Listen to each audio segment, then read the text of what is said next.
L'Afrique centrale abrite le second bassin forestier tropical au monde. Cette forêt s'étend sur 2,5 millions de kilomètres carrés, un territoire aussi vaste que l'Europe occidentale.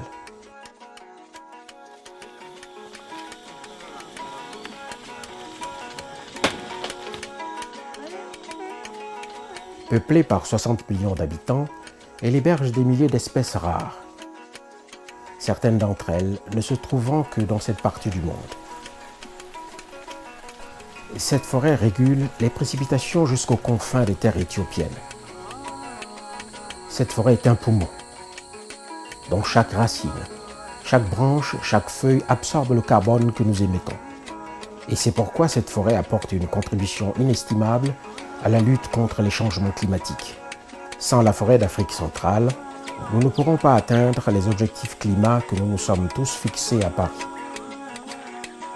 Et c'est pourquoi la préservation de ce patrimoine relève de notre intérêt à tous, de celui des populations d'Afrique centrale, du vôtre et du nôtre, ici et là-bas.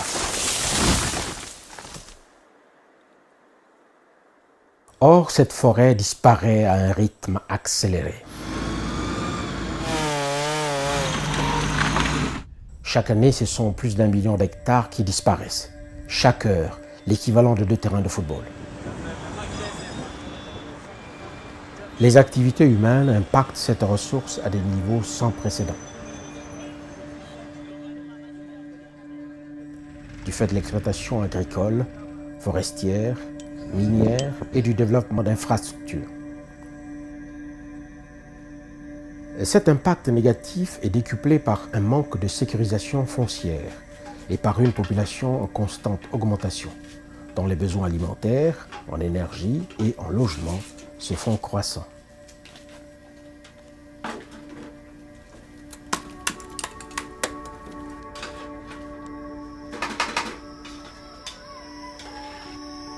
Dans une région peuplée de dizaines de millions d'habitants qui vivent dans des conditions de pauvreté extrême et souffrent de malnutrition, cette terre est celle d'un potentiel inestimable.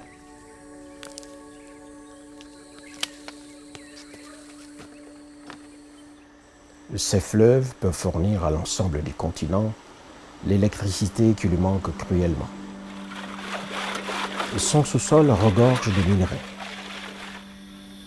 Mais pour y accéder, l'ouverture de routes en forêt peut avoir un impact environnemental désastreux.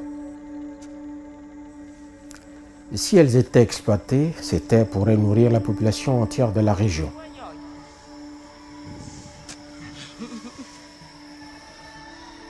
Mais simplement abattre cette forêt et assécher sa tourbière générerait l'équivalent de 9 années d'émissions de gaz à effet de serre au niveau mondial. Cela perturberait à jamais le cycle de pluie du sous-continent, pourtant essentiel à la production alimentaire.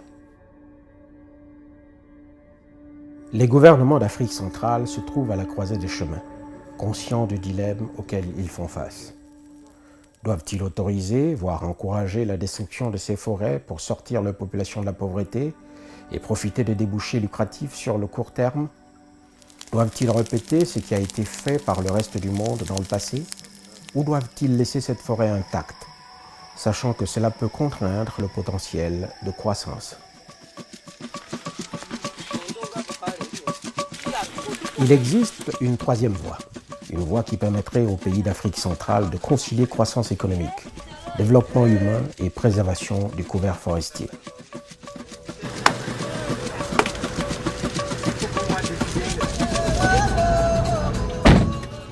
En 2015, 6 pays d'Afrique centrale ont signé une déclaration en s'engageant à poursuivre cette troisième voie. Et certains pays poursuivent déjà des efforts de longue date. Le Gabon a par exemple un réseau d'aires protégées couvrant 11% de son territoire et souhaite l'étendre sur 21%. Des routes ont été détournées pour éviter de traverser ces sanctuaires.